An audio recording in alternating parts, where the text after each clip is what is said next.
sendo que ninguém tem experiência de algo a partir do nada. Talvez errou mais do que as outras religiões. Não, mas não dá para errar. Não dá para errar nesse caso. Eu acho que precisa, com todo respeito, mais reflexão. É a mesma coisa que você falar assim, cara, um cara que nunca experimentou... Mas isso é falácia da ignorância, já que eu não sei o que é Deus. Não existe registro na história da humanidade de um povo completamente ateu. Os fenômenos que ele não conhece. Você não entendeu o meu argumento. Agora, se isso é uma necessidade do ser humano, o porquê o ateu não tem essa necessidade? O ateu também, eu já tive várias experiências anômalas. Porque como Deus vai dar algo para alguém que não merece? Se o céu se abrir, a trombeta tocar e Jesus aparecer, você vai falar, só é mais uma das experiências que eu tô tendo. Você vai negar algo que é real de qualquer maneira. Vocês já põem Deus desde o começo, então vocês acham Deus, acabou. Isto é, a igreja não é superior à ciência, a ciência não é superior à igreja. Como é que você vai usar o método científico para comprovar Deus? É independente delas acontecer, você confiar em Deus. Mas aí então a grande... É o mesmo que a sorte. Aí não coisas boas acontecem aqui e ali com todo mundo. Pelo contrário, é uma anti-sorte. Então, tem muitas histórias, por exemplo, de missionários cristãos que foram para outra cultura, onde se tem outra religião. E eu conheço um missionário que ele contou uma história, a qual ele estava fazendo missão no Paquistão, né? E o missionário Fabrício manda até um abraço. E ele lá no Paquistão estavam com já com o argumento que ele iria ser assassinado. Ele iria ser assassinado porque ele estava com um pequeno núcleo propagando ali o evangelho, né? No Paquistão, que resiste muito, né? De maneira assídua. E no outro dia de manhã, um dos guardas lá chorando falou para ele, foge, porque o seu Cristo apareceu para mim. A experiência, por mais que foi argumentado aqui acerca da mente, de sonhos, mas tem algumas experiências que elas tocam muito e que de fato fica difícil você negar quando você tem esses testemunhos. Então eu acho que não invalida, por mais que tenha várias visões e várias religiões, existe sim uma verdade absoluta e existe várias maneiras de olhar para Deus, existe, mas a verdade, isso não invalida a verdade absoluta. Eu quero fazer duas considerações em relação a isso. O primeiro é o fato suscetível à investigação. Então, o que faz o cristianismo ser distinto em relação às outras religiões é que, diferente, por exemplo, de Mohammed, que é Maomé, ele recebeu a revelação do arcanjo ou anjo Gabriel numa caverna, então ele sai, conta e alguém tem que acreditar. Por exemplo, o mormonismo é assim, e outras religiões, eles partem desse elemento subjetivo. Moisés também ia lá para o monte, não, isoladamente. Mas aí eu disse lá, inclusive no início do programa, que os elementos ali não são reproduções psicológicas da experiência dele, mas existem elementos completamente destacados da sua ontologia, que foi o princípio creatio ex nihilo. Isto é, como que todas as religiões dizem que Deus criou a partir de alguma coisa, e o cristianismo começa a colocar o princípio da causalidade ao dizer que Deus criou todas as coisas e a partir do nada, sendo que ninguém tem experiência de algo a partir do nada. Talvez errou mais do que as outras religiões. Não dá para errar. Não dá para errar nesse caso. Eu acho que precisa, com todo respeito, mais reflexão. Porque dá para errar no que a gente tem experiências. Mas o que a gente não tem experiência, como é que a gente vai conceber? É a mesma coisa que você falar assim, cara, um cara que nunca experimentou... Mas isso é falácia da ignorância, já que eu não sei o que é Deus. Não, mas não é a falácia, eu acho que vocês que não estão... Mas eu vou explicar de novo. Você imagina o seguinte, tudo que eu projeto religiosamente é algo que eu tenho experiência. Por exemplo, um filme da Marvel, que pega lá, Super-Homem é Marvel? Mas sei lá. Não, é DC.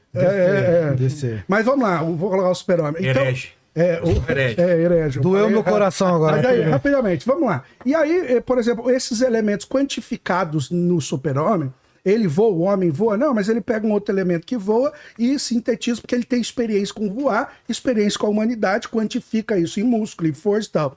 Mas o Moisés, ele falou algo que ele não tem experiência. Como que alguém, por exemplo, se eu fazer uma pergunta para você, pense no nada. Pensou? Não, é impossível. Nada já é alguma coisa para você. Então, como que alguém fala algo que não há analogia? Essa é a questão e a reflexão. Ué, você tem esse pote cheio de jujubas. Você vai tirando as jujubas e ele fica vazio. É o nada. A gente tem uma referência no mundo para criar um conceito que é um esvaziamento. No budismo, você tem, inclusive, tudo bem. meditações em que você vai esvaziar a mente. A ausência o nada é ausência de tudo, ou que as pedras sonham. Tudo bem, mas é um ponto, eu estou dizendo. Tá bom, mas o que eu quero dizer, ontologicamente, seria impossível ele quantificar ou reproduzir isso. Mas o ponto é o seguinte, então o cristianismo ele é colocado sobre uma base diferente de outras religiões, suscetível à investigação. Ó, é muito arriscado, ele está colocando Mateus, Marcos, Lucas e João numa vala comum e falando, se vocês refutar isso, acabou o cristianismo. E a gente vê historicamente, por exemplo, Tácito, Luciano, Flávio Joséfo, eles não querendo refutar a existência, e sim que era, de alguma forma, uma tentativa de fundar a religião. Esse é o primeiro ponto. O segundo ponto, dentro de tudo isso, o cristianismo ele tem um fator elementar que todas as religiões não têm. Por exemplo, todas as religiões, elas pressupõem primeiro moral. Isto é, eu chego, você quer seguir a minha religião? Moralmente você tem que mudar, moralmente você tem que mudar. O cristianismo, ele é forense, o cristianismo, ele é jurídico. O que isso quer dizer? Por exemplo, nós estamos em dívida com a humanidade, Deus, ele manda um representante que é Jesus, que nos representa perfeitamente. Então, ele resolve o problema jurídico. Um juiz estava requerendo algo que o homem não tinha feito. E agora Cristo vem e representa. E eu estou dizendo, explicando para essa pergunta, que ele quis dizer, então o cristianismo, diferente de outras religiões, ele não é moral, parece loucura o que eu estou dizendo, mas ele é jurídico. E por causa disso, por exemplo, definição rápida, porque está na minha vez e vai ter que voltar para mim rapidamente. Já estouraram o tempo faz tempo, hein? Mas rapidamente, defina a graça para mim. Favor? Graça. Favor e merecido. Certo? Essa é a definição? De graça? A definição mais simples, simples. Definição de graça é o quê? Favor. Você tá pipante pra mim. Tá pipante. Então vamos lá. A definição mais comum. Dignidade merecida, vamos usar um termo bíblico. A definição mais dita pelos cristãos é favor imerecido. E favor imerecido pressupõe o quê? Injustiça. Porque como Deus vai dar algo para alguém que não merece? E o interessante e por que essa pessoa passa a merecer? Justamente pelo sacrifício vicário, substitutivo de Cristo Jesus. Então, qualquer outra religião não idealizou isso. Agora, o cristianismo, ele é um elemento jurídico. Isto que faz ele diferente do que qualquer outra religião. No começo do podcast, eu citei vários deuses que falaram que eram exatamente como Jesus 2.000, 3.000 anos. Mas tá bom, calma aí, minha vez de falar, só um instantinho. Não, é vez dos cristãos. A não ser que você passe pro nosso lado. Não, porque ele é cristão. Já estouraram mais tempo pra eles também. Então, beleza. Então é o seguinte, eu explico por que várias religiões têm várias experiências. Né? Tem um filósofo do século XVIII chamado Emile Durkheim, que ele diz assim: nós criamos Deus, a nossa imagem e semelhança, para ser o suprassumo. Emile Durkheim não, Ludwig Feuerbach. Ele escreve uma obra chamada A Essência do Cristianismo, ele é professor de teologia, Ludwig Feuerbach, século XVIII, XIX, 1800 e pouco, ele diz assim: nós criamos Deus, a nossa imagem e semelhança, para ser o suprassumo de tudo que gostaríamos de ser e não somos. Então gostaríamos de ser amor, Deus é o suprassumo do amor. Gostaríamos de ser justiça, Deus é o suprassumo da justiça. Gostaríamos de ser mais benevolente, Deus é o suprassumo da benevolência. Então, dentro desse aspecto, psicologicamente falando, sociologicamente falando, o ser humano, por ser um animal com o lóbulo frontal mais desenvolvido, ele tem a necessidade de explicar o oculto. E quando ele não conhece alguma coisa, ele coloca Deus. Por isso que essas experiências são comuns, essas experiências sobrenaturais, elas são comuns em todos os povos. Não existe registro na história da humanidade de um povo completamente ateu. Tem uma tribo na Amazônia, os Piranis, tal, que falaram que é ateu, mas na verdade eles têm uma certa metafísica, assim, não chega a acreditar literalmente no Criador, mas eles têm uma metafísica. Mas não existe um povo completamente ateu. Então a gente entende, sociologicamente falando, né, e aí pegando a fala de Feuerbach, que o ser humano ele precisa criar Deus para satisfazer os fenômenos que ele não conhece. Você não entendeu o meu argumento. Eu estava falando do elemento jurídico. Eu estou respondendo a pergunta. Não, eu entendi. O elemento jurídico você não entendeu. Eu sei que não existia nenhum.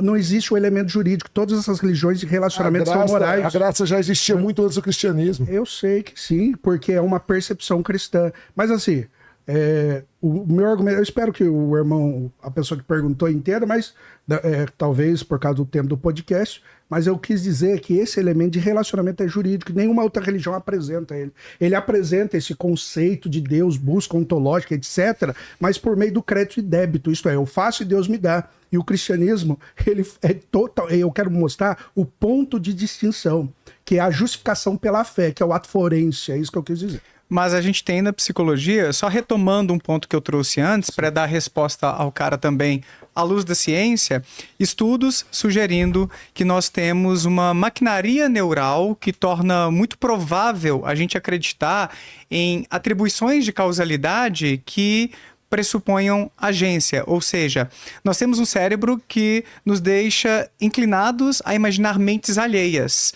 Eu preciso imaginar o que você deve estar intencionando, seus propósitos, se você é confiável ou não, porque foi muito importante para a evolução da nossa espécie os nossos vínculos sociais, identificar uma pessoa confiável, uma que não é confiável e assim por diante. Nós somos sensíveis a ponto de ver mentes humanas onde elas não existem. Então a gente comete falhas o tempo inteiro, e o exemplo mais fácil para todo mundo entender esse antropomorfismo é quando você olha para as nuvens e vê um rosto. Então nós temos áreas no cérebro, como o giro fusiforme, que detectam padrões de face, que detectam até mesmo a pareidolia. Como se fosse uma voz humana, como a minha máquina de lavar, que uma vez eu estava ouvindo ela. Eu achei que ela estava dizendo pra frente, pra trás, pra frente, pra trás. Você não estava puro nesse dia, não, hein? E é tão interessante porque se você sugestiona uma pessoa, induz ela que, por exemplo, num teatro abandonado existem coisas estranhas, ele é mal assombrado, essas pessoas ficam mais suscetíveis a ver coisas ali, movimentos estranhos, ouvir algo como se fosse uma voz humana, ao passo que o outro grupo de participantes que não recebeu essa fake news, essa sugestão de que havia coisas assombradas acontecendo ali, não viram nada. Tem um estudo muito interessante também que colocaram, e quando você falou assim, não dá para provar que não foi o Espírito Santo. Esse estudo mostra pra gente como as pessoas podem sentir a presença de Deus ou do Espírito Santo simplesmente porque foram sugestionadas. Essas pessoas receberam a notícia de que ouviriam pregadores cristãos com muito fervor, que tinham o dom da palavra do Espírito Santo por um momento. E depois foram questionadas se sentiram a presença de Deus ou do Espírito Santo durante isso. Outro grupo de participantes só falou que vocês vão ouvir algumas pregações. Qual dos dois grupos falou que sentiu mais a presença de Deus ou do Espírito Santo? O primeiro. Então, a expectativa que a gente fala, a crença da pessoa, se ela está aberta a acreditar, a ver alguma coisa, o cérebro dela pode acabar criando aquilo ali. Então, nós temos um cérebro com uma capacidade extraordinária de criar experiências extraordinárias. A gente pode falar, Daniel, que é uma percepção. Porque a gente pode falar que isso é uma percepção. Porque eu utilizei da fala de vocês. Vocês falaram, do mesmo jeito que eu não posso provar que seja, eu não posso provar que não seja. Então, foi a fala de vocês.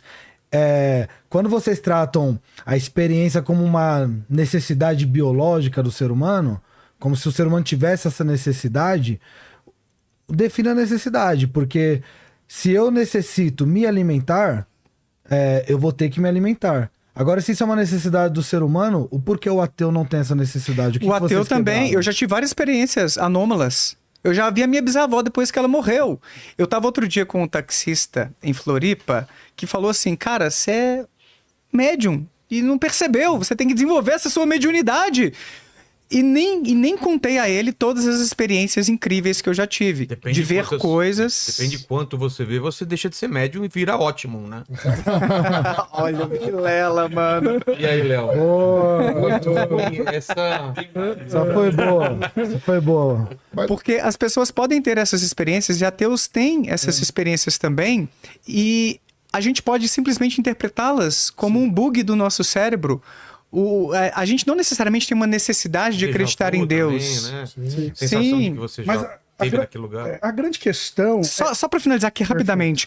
A gente tem uma necessidade biológica ou adaptativa, se a gente olha pelo menos para o passado da nossa espécie, de nos conectarmos com outras mentes, no sentido de a gente se entender, eu me colocar no seu lugar, eu imaginar que você tem desejos, intenções e propósitos.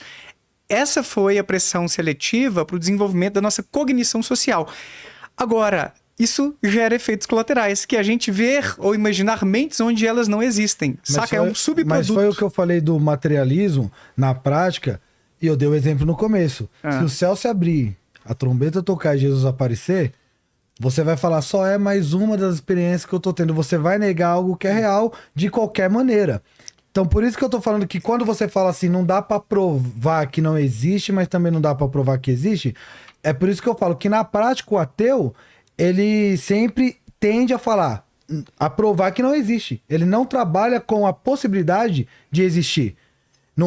Porque o que foi apresentado para você, se eu entendi, é assim, ó, o ateu, ele fala assim, ó, não existe provas que Deus existe. Só que eu também não posso provar que ele não existe. É por isso que Só que aí na prática vocês tendem a... A gente busca todas as possibilidades antes de botar Deus. É que vocês põem Deus primeiro. Aí é Deus, acabou. Sim. E aí você já acaba... É aquele negócio, nossa, a chave tá sempre no último lugar que você procurou. Lógico que tá no último lugar, porque você achou a chave, você para de procurar, né? Você não vai continuar procurando depois que você achou a chave. Vocês já põem Deus desde o começo, então vocês acham Deus, acabou. A gente não, a gente tem toda uma investigação filosófica, a gente tem uma investigação lógica, a gente tem uma investigação científica, a gente tem uma investigação para depois poder considerar, caso seja, de talvez existir um Deus. Só que antes disso, a gente está fazendo... É por isso que não existe sociedade totalmente ateia. Porque o ateísmo ele é fruto de uma equação intelectual. A pessoa tem que parar para pensar, ela tem que analisar, ela tem que conhecer as religiões,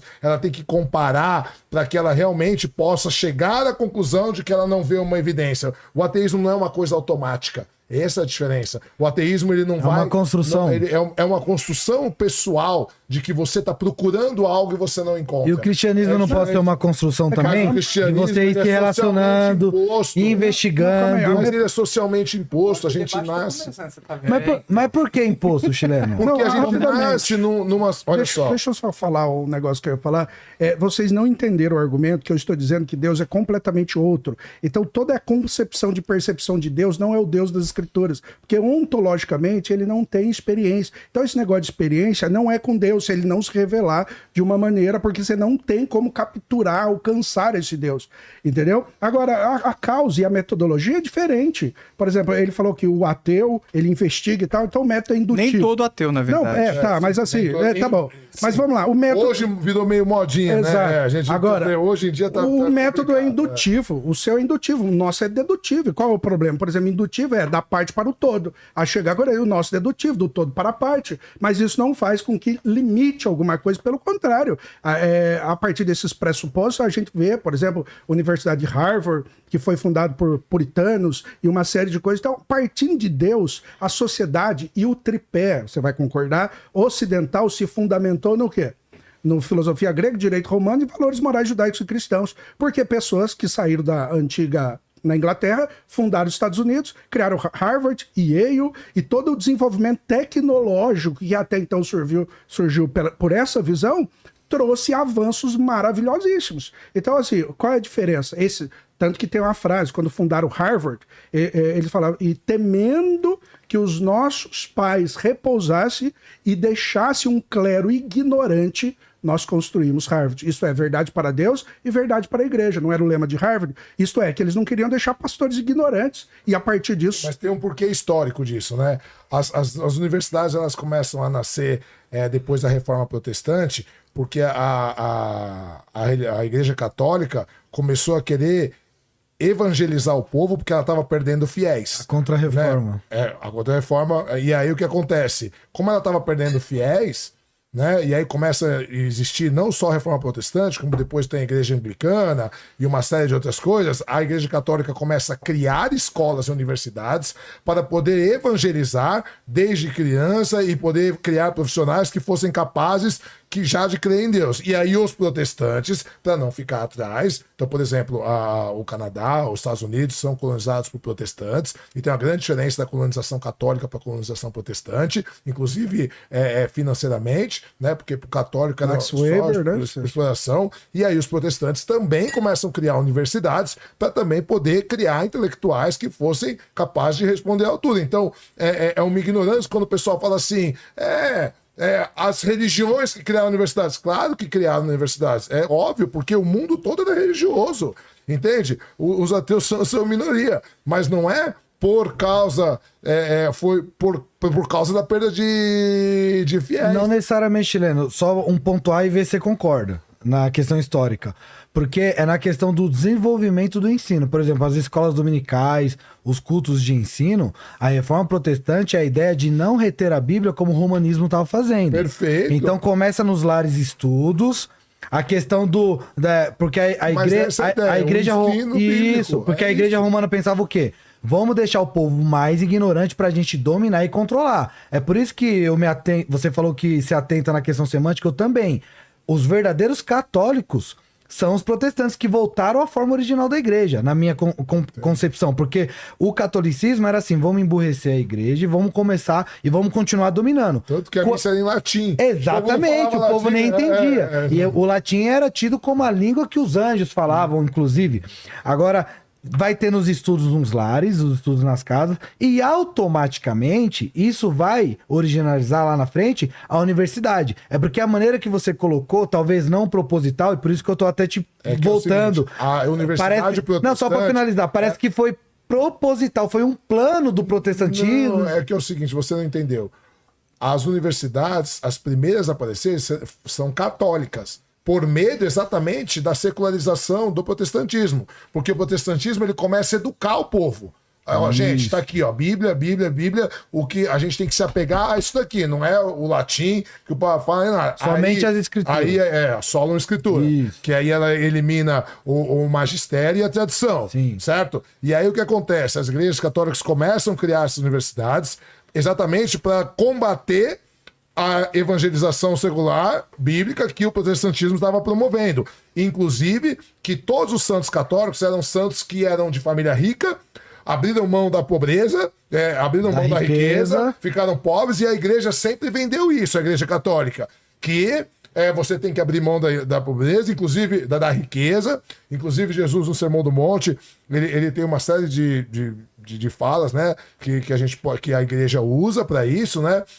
Fala que os últimos serão os escolhidos, serão os primeiros. Depois, no Jardim de Getsemane, quando o Pedro saca a espada, ele fala, não pode, quem lutar pela espada, perecerá pela espada. Então, assim, você não pode se revoltar, você não pode gostar de coisas materiais. Depois ele diz, né, o camelo, é mais fácil um camelo passar pelo buraco de uma agulha do que um rico entrar no reino do céu. São tudo palavras de Jesus no discurso do Sermão do Monte. E aí a igreja católica usava isso para fazer com que o povo aceitasse a miséria, né? E ficasse E aí vem a reforma protestante e diz, não é isso, né? Você pode ter dinheiro e servir a Deus. Não pode amar o dinheiro mais do que Deus. É diferente da teologia da prosperidade. Você tem que pagar para receber, não é isso. O protestantismo, ele defende que não tem problema você ser um cara... Como os judeus também defendiam isso. Não tem problema você ser bem-sucedido. E aí... As universidades católicas nascem para combater isso, e aí começam a nascer as universidades protestantes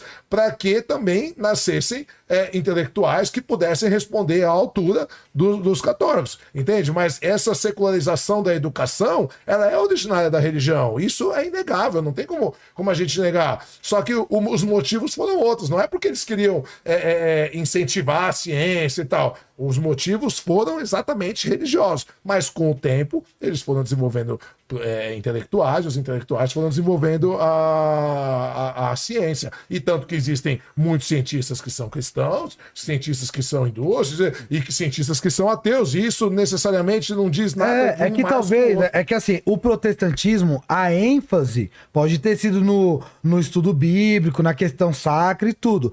Porém, eu não vejo como um plano, igual a igreja romana, de imbecilizar o povo. Então... Não, ao contrário, é uma resposta. É uma resposta, inclusive incentivando o questionamento, o investigar, o saber, e não invalidando a ciência. Você vai gostar de um filósofo cristão que ele organizou uma filosofia a partir do cristianismo. Chama Herman Doiver, holandês, neocalvinista. Qual é a ideia? Ele dizia que a vida tem diversos aspectos. Jurídico, sentimental, físico e tal. Diferente da igreja católica, que dividia clero e leigo, e dizia assim, tudo é sobre o comando da igreja. Por isso que a ciência nos envolveu. Galileu foi aprisionado. quando ele começou a pressupor algumas coisas que estavam fora. Descartes estava fazendo uma obra sobre heliocentrismo. Quando Galileu foi condenado, ele abandonou. Ele falou, olha que coisa interessante. Olha a diferença. E essa percepção monta a nossa cosmovisão. Então ele dizia assim, a igreja, para a visão católica, ela está acima e o resto é subgrupos que desenvolvem e tal. Então tinha que ficar sob o comando. Tá compondo música? Tá errado. A Terra gira? Não, tá errado. A visão reformada acreditava, a partir de Hermann Dover e Calvino, que todos estão na mesma esfera. Isto é, a igreja não é superior à ciência, a ciência não é superior à igreja, e esses são aspectos que têm a sua autonomia, que se relacionam. Então, a partir desse momento, o que se entendeu? Por exemplo, um cara chegava para um pastor e falava, pastor, eu quero estudar matemática, ciência e geografia. Aí o pastor ia dizer, cara, isso não é problema meu, o que você quiser fazer, você faz, porque isso, a instituição, ela tem um tripé a se cumprir. Qual é o tripé? Pregar a palavra, administrar os sacramentos e também praticar disciplina, organizar, instruir.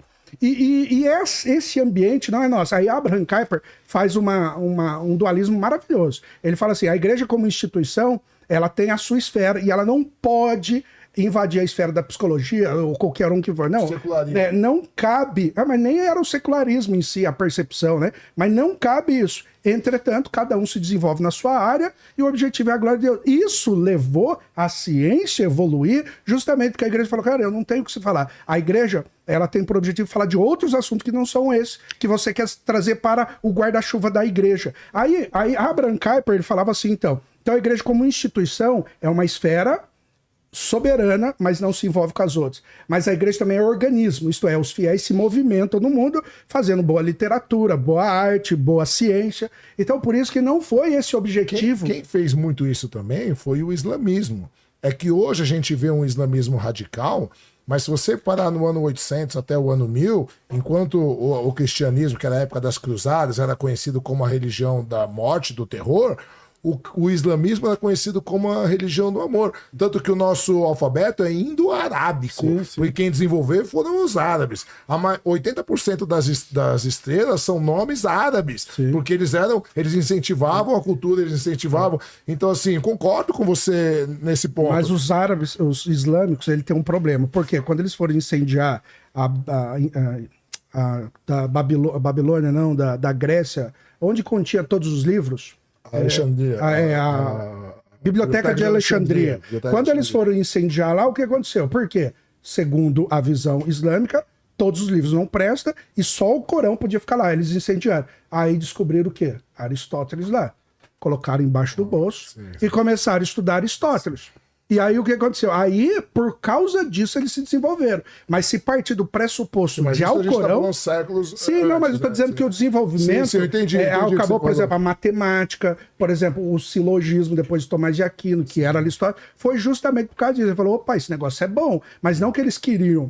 Diferente da religião cristã, que ela entendia que uma maneira de adorar a Deus é pela inteligência, pela capacidade. Porventura, usando essa inteligência para compreender o mundo cientificamente, as conclusões conflitarem com as escrituras. No espiritismo, pelo menos o Allan Kardec... que diz que é ciência. É um problema isso, não é ciência. Mas ele não diz que é ciência, ele pressupõe... Muitos espíritas não, eles dizem colocam... que é um elemento científico. Não é. Não claro é, que não, não é claro ciência, que não. Eu discordo peremptoriamente. Mas o Kardec tem uma frase muito importante que é: se o espiritismo está dizendo uma coisa e a ciência está encontrando outra, boas evidências para a gente entender que esse é o caso, ficamos com a ciência, não com o espiritismo. Sim, e aí na sua visão cristã, sim, seria assim também? Aí eu te pergunto, por exemplo, sobre a evolução das espécies. Perfeito.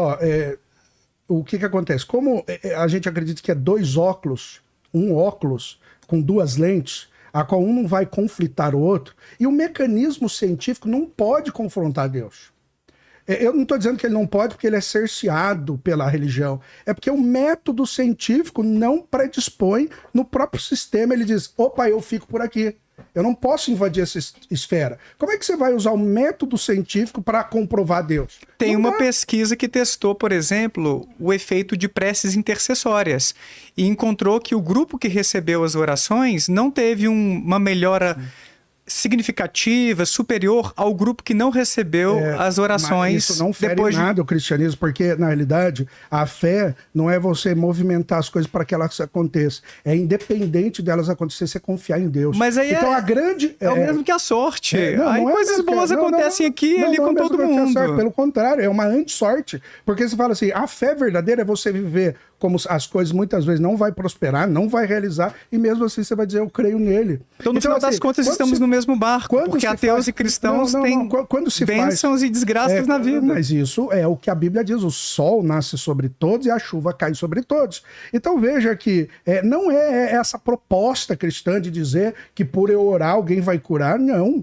A fé é aquilo que Deus pode fazer, por exemplo, citando a Bíblia, Hebreus capítulo 11, cita uma metade que venceram, e outra metade que não venceu, e ambos os grupos tinham fé. Só fazendo um parênteses, a gente está ouvindo isso deles porque a gente está falando com dois calvinistas. Né? Se fosse católicos, a gente ouviria outra coisa. Se fosse arminiano, a gente ouviria... Não. Eu não estou falando que está errado, não. Pelo contrário, ele acha que é muito certo a forma que ele está falando. Não, acho muito mais coerente. Mais realista. Mais realista. É porque assim, o chileno, eu não posso atribuir isso só ao calvinismo, pelo menos eu penso assim. Não, mas é porque eu quero dizer, por exemplo, eu fiz um debate com o Paulo Corros, e aí eu falava sobre o que a Bíblia diz, porque eu estudo a Bíblia há mais de 35 anos, e ele falava assim, não, mas a Bíblia diz que só o magistério da Igreja Católica pode né, que ele é católico, né? Entende? Então, o que eu tô falando, a gente tem que entender que mesmo dentro do cristianismo, hoje a gente tem uma coerência, porque os dois são calvinistas. E eu realmente gostei desse filósofo, gostei da visão. Tá, mas se a gente estivesse falando com um católico, a resposta seria totalmente diferente. E se a gente estivesse falando com um adventista, neopentecostal, então ia ser totalmente diferente. Mas isso, chileno, isso prova que existe algo que norteia. Existe uma verdade absoluta. Porém, as percepções, porque Deus... ineficiente, hein?